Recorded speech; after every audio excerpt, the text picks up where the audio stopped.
नमस्कार, मैं साहुल पांडे और एक बार फिर से आप सभी का स्वागत है लाइव बिहार में। जो तस्वीरें आप देख रहे हैं ये बिहार की तस्वीरें हैं, बल्कि दिल्ली और हरियाणा की नहीं।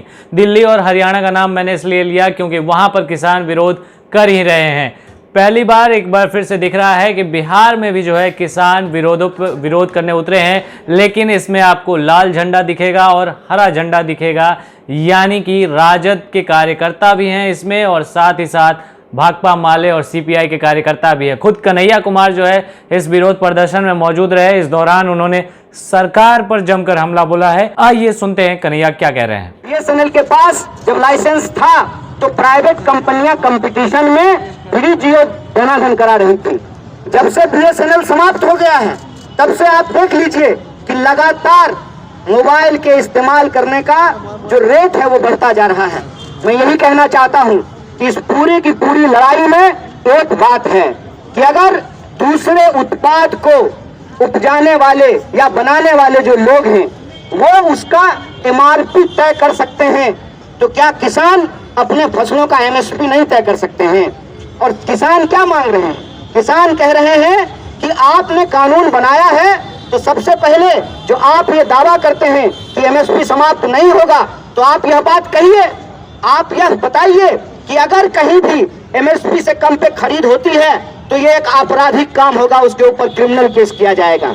आप बिहार का उदाहरण लेकर के देख लीजिए, तमाम फसलों का जो एमएसपी तय किया जाता है उस एमएसपी से नीचे धान की खरीद होती है। तो कन्हैया कुमार को आपने सुना। कन्हैया साफ तौर पे जो है सरकार के ऊपर इल्जाम लगा रहे हैं कि जिस तरीके से सरकार प्राइवेटाइजेशन की तरफ बढ़ रही है, कॉरपोरेट सेक्टर को आगे बढ़ाने की कोशिश कर रही है, हर चीज़ को कॉरपोरेट में ठूस रही है, उससे कहीं ना कहीं किसानों का नुकसान होगा।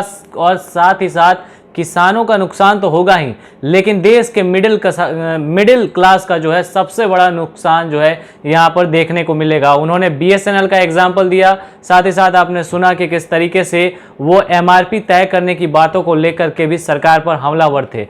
एमएसपी जो कि एक बड़ा मुद्दा है कि इस कृषि विधेयक में, इस कृषि कानून में, जिसका सरकार ने जिक्र नहीं किया है। हालांकि प्रधानमंत्री नरेंद्र मोदी से लेकर के और हर एक बड़े नेता ने, कृषि मंत्री नरेंद्र तोमर तक ने यह बात कह दी है कि एमएसपी ज्यों का त्यों लागू रहेगा, लेकिन जब तक ये कानून में नहीं लिखा हुआ है, इस वजह से जो है किसानों को कहीं ना कहीं जो है अभी भी संशय उनके मन में बना हुआ है। और इसी मुद्दे को जो है कन्हैया कुमार उठा रहे थे और वो ये भी कह रहे थे कि एमएसपी अगर बरकरार रहेगी तो इसका जिक्र होना चाहिए, ऐसा कानून बनना चाहिए कि अगर एमएसपी के रेट पर कोई भी किसानों से सामान नहीं खरीदता है तो फिर जो है ये एक आपराधिक गतिविधि मानी जाएगी। फिलहाल कन्हैया कुमार जो है लगातार किसानों के मुद्दों को लेकर के सरकार पर हमलावर हैं। जिस तरीके से पिछली बार भारत बंद का ऐलान हुआ था उस समय भी कन्हैया इसी तरीके से पटना में जो है रैली करते हुए दिखाई दे रहे थे और आज भी कुछ उसी अंदाज में दिखाई दे रहे हैं। बता दें कि दिल्ली और हरियाणा